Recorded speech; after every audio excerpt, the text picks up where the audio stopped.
bizdən daha yaxşı siz jurnalistlər qiymət verərsiniz. Çünki biz ömrümüz boyu yüzlərlə mitinglər, kütləvi tədbirlər hazırlamışıq, keçirmişik. Siz isə bunların əksəriyyətini müşahidə eləmişsiniz və müqayisə eləmə imkanımız var. Hər halda faktdır ki, uzun illərdən bəri ilk dəfədir ki, müxalifət birgə, dinç, razılaşdırılmış bir aksiya keçirə bildi. Çünki indiyə qədər müxalifətin dinç aksiyaları hər zaman hakimiyyətin, polisin zorakılığı ilə üzləşirdi və hər zaman bir problemlər yaradırdılar.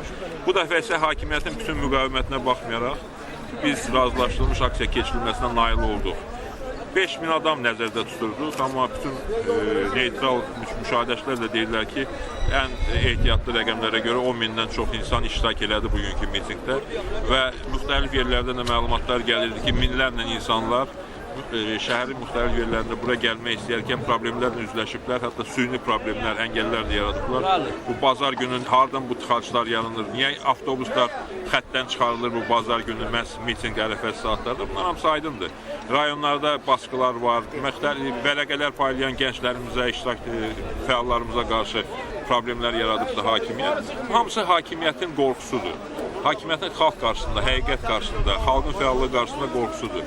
Amma məşhur bir söz var ki, qorxu necələ faydası yoxdur. Yəni bu proses gedir. Dünya dəyişim prosesinə daxil olubdur. Və Azərbaycan da bu dəyişim prosesinin ən önəmli məntəqələrindən biridir. Bu dəyişikliyin qarşısında heç bir qüvvə ala bilməz. Sadəcə olaraq bu dəyişikliyin sürətlə və mümkün qədər az itki ilə baş verməsi üçün xalqımızın ayağa qalxması və daha çox fədakarlıqla öz mövqeyini ortaya qoyması lazımdır. Nəyə görə biz sövdə xalqın ayağa qalxmasını istəyirik? Çünki dinç yolla dəyişikliklərin baş verməsini istəyirik. Dinç yol isə yalnız xalqın kütləvi mübarizəsi zaman real olur. Eyni zamanda nəyə görə bu sürətlə bunun baş verməsini istəyirik? Çünki Əliyevlərin hakimiyyətdə olduğu hər bir gün Azərbaycan xalqına zərbədir. Azərbaycanın sərvətlərinin oğurlanmasıdır. Azərbaycanın problemlərinin həll olunmaması və yeni-yeni problemlərin yaranmasıdır. Ona görə də hesab edirəm ki, bugünkü miting İctimai Palatanın strategiyasına, taktikasına uyğun şəkildə irəliyə doğru atılmış çox önəmli bir addım oldu. Əminəm ki, 22 aprel mitingində bugünkündən daha çox adamlar iştirak edəcəklər və proses yüksələn xəttlə davam edəcək. Azərbaycan hakimiyyəti çox qısa müddətdə ağlabatan addımlar atmalıdır. Atmayacaqsa xalqı öz qarşısında görəcək. Bizdən sonra biz deməli bu mitingi keçirməyə nail olduq və bu çox böyük bir hadisədir hesab edirəm ki. 7 ildən sonra siz gördünüz ki, insanlar bu ilk miting üçün necə coşqulu idilər. Onlar neçə müddətdir ki, öz hisslərini ifadə edə bilmirdilər. Onların ifadə azadlığı yox idi, onların iradə azadlığı yox idi və insanlar nəhayət 7 ildən sonra öz hisslərini ifadə edə bildiklərinə görə çox məmnun idilər və bugünkü mitingə sadəcə bir miting kimi baxmaq lazım deyil. Böyük bir yeni mərhələnin başlanması kimi baxmaq lazımdır. Bugün biz əsasını qoyduq yeni bir mərhələnin, ölkənin bütün siyasi qüvvələri bir araya gələcək, ziyalılar, gənclər, hamılıqla bu prosesi davam elətdirəcəyik və biz proqnozlaşdırırıq ki, nümayişçilərin sayı artacaq, nümayişlər Azərbaycanda köklü dəyişikliklərin əsasını qoyacaq və Azərbaycan xalqı burada ifadə olunan həmin bu iradəni Azərbaycan hökumətinə qəbul etdirəcək. Azərbaycan hökuməti bu iradə ilə hesablaşmaq məcburiyyətində qalacaq. Ona görə də mən hesab edirəm ki, 8 apreldə biz yeni mərhələnin çox uğurlu bir başlanğıcı. Mültəci rejim. Azərbaycan xalqı bugün qəsb eləyir. Millət bu günləri acından ölür. Bir gün Azərbaycandan monopoliya, inşaatçılıq başlanıb gedir. Ona görə da bir gün millət bura gəlir. Mən Sələndən gəlmişəm, adım Tahirdir. Abbası Tahir Allah verən oğlu. Ona görə gəlmişəm bura ki, öz etirazımı bildirirəm. Bu rejim getməlidir. Ona görə getməlidir ki, Azərbaycanda hər şey alınıb. Satılacaq bir şey qalmayıb. Satacaq bir millət qalıb ki, inşallah o sata bilməyəcəklər. Biz onlar satacaq inşallah xarici dövlətlərə. Problem Bakı şəhərində nə qədərsə, o bırak ona elir 100 dəfə. Rayonlarda problem kifayət qədərdir. Ona görə bu rejimin sonudur. Ən gözəli bu rejim demokrat seçkiyə getməlidir. Azərbaycanda qarşılığı olmamalıdır. Əgər bu istəyəcəksə, belə deyək ki, biz normal seçki sürük. Parlament buraxılsın, bələdiyyələr buraxılsın, prezident gözəl prezident olar ki, sakitcə Azərbaycanda prezident seçkiyə keçirsin. Keçirməysə Azərbaycan inqilab labüddür, qaça bilməz. Çünki Qəddafidən güclü olan bilməz, başqa ərəb ölkələrinin prezidenti güc ola bilməz. Nə də pul ola bunlar çata bilməz. Dəfəsinin hərəkatının adamıyam, cəfər baxışladım. Mən bura gəlmişəm ona görə ki, ədalətsizliyə qarşı çıxış eləyir. 60 mindən çox insanların evlərini söküblər. Taksi şoförlərin maşınlarını əlindən alırlar, ucuz maşınların. Nə var ki, bu quldur Ziya Məmmədovun London taksiləri lazımdır bunlara ki, zor gücü ilə çatdırsın bunlara, soysun cəmaatı. Bu qədər qazanır, şişir, baş açmaq olmur, hara xərcləyirlər, neftin pulu, qazın pulu, bu qədər hara gedirlər, nə qədər bunlar yiyəcəklər, doymayacaqlar, bunlar torpaq doydursun bunların gözlərin. Ona görə bu haqsızlığa görə gəlmişik. Ona görə səsimizi ona görə ucaldırıq. Nə olsun belə hakimiyyət?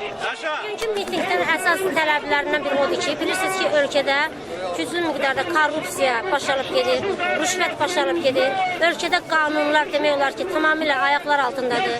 İndiki vəziyyətlər təhsildə rüşvətə artıq son həddidir. Əmanət banklarda olan pulların qaytarılması demək olar ki, xalqı bir daha saymamazlıq bir fərmanı idi ki, bizim də tələbimiz odur ki, həmin əmanətlər birə-bir nisbətində xalqa qaytarılsın. Vətəndaşların mülkiyyət hüquqları pozulmasın. Bilirsiniz ki, bu dəqiqə Bakının mərkəzində xalq qalıb polis rejimin ayağı altında. Qanunların aliliyini təmin edən cəmiyyətin formalaşması üçün bu günlərin hakimiyyəti tələb olunur ki, tezliklə bütün bu korrupsiya, rüşvətə son qoyulsun və ciddi, köklü dəyişikliklərə getirilsin, ölkədə islahatlar aparılsın və xalqın tələbi yerinə yetirilsin. Biz bundan ötürü haqqımızı tələb edirik və tələb etməkdə də davam edirik. Burada mitingdə işləyən mən məsuluyum ki, siyasi məhbuslar azad olunsun, korrupsiya və rüşvətə qarşı son qoyulsun, evləri sökülənlər, insanların hüquqları pozulsun, onların hüquqlarını müdafiə etmək üçün, Qarabağın azad olması üçün bu tədbirlər bir mitingə çıxmışıq və bizim bugünkü tələbimiz korrupsioner, anti-milli hakimiyyətin tezli istifaya göndərmək, Azərbaycanda yeni demokratik seçkiyə keçilmək, insan haqlarının qorunması, Azərbaycan biz bugünkü miting tələblərini bir mitingdə ehtiyac var idi. Baxmayaraq ki, hökumət icazə vermirdi, amma yenə tərəfdarlarımızın səy nəticəsində biz nail olduq ki, hökumət buna icazə verdi, keçirdik. Bu bir xalq etirazıdır, korrupsiyaya qarşı, ölkədəki məmur öz başlanma qarşı, seçki saxlaqlarına qarşı xalqın bir etirazı. İnanırıq ki, burada bizim səsimizə minlərlə insan səs verəcək. Biz inanırıq ki, bura gələnlər tam yarısı heç tanımadığımız insanlar oldu, sadə insanlar oldu. Miting uğurla başa çatacağına inanıram və ümid edirəm. Yox, manasili olmadı bura gəlmək. Yox, şəxsən mən özüm heç bir manasili rastlaşmadım, heç bir əngələ rastlaşmadım. Yəni, polis tərəfindən belə bir şey rast gəlməmişəm mən. Yəni, hələ ki, normaldır hər şey. Ölkədə rejimin dəyişməsini tələb edirik və bugün bura 10 minlərlə insan yığılacaq, buna inanırıq. Bu inqilab olmasa da bəlkə də inqilabın başlanğıcı olacaq. Çox sevindirici. Azərbaycandan gəlmişik, rayondan. Ona görə bu mitingə gəlib iştirak edirik ki, bu günləri Azərbaycanda demokratik şərait, azad seçkilər olsun, insanlarımız öz istədiklərini azad şəkildə yerinə yetirə bilsinlər. Buna görə biz gəldik. Demokratik islahatlar olsun. Vicdanlarınız olmuşsa buraya gələnlər. Rayonun buraya gələnlər cəmiyyəti deyət olacaq. Mən Manasili olur, mani olur. Gələndə 4 nəfəri saxlayıblar. Saraydan gələndə, saraydan. Hal-hazırda orada Hal-hazırda onlar nə əlaqə saxlaya bilmirik biz. telefonlarına zəng çatmır. Zəng çatmağın, zəng eləyirik, zəng çatmır, amma Sumqayıtda saxlayıblar saraydan gələndə. Bu hakimiyyətdən narazıdır. Çünki ölkədə ən müxtəlif səviyyədə insanların hüquqları pozulur, mülkiyyət hüquqları pozulur, dinin inanc azadlıqları pozulur, insanların seçim hüququ pozulur, insanların ümumiyyətlə seçmə imkanı verilmir. Ölkəni bir korrupsioner rejim idarə edir, əhalinin sosial vəziyyəti çox pisdir, əhali çox narazıdır. Mən də bir vətəndaş kimi öz mövqeyimi bildirirəm və bu etiraz mitingdə iştirak etməyi özümü pozulur.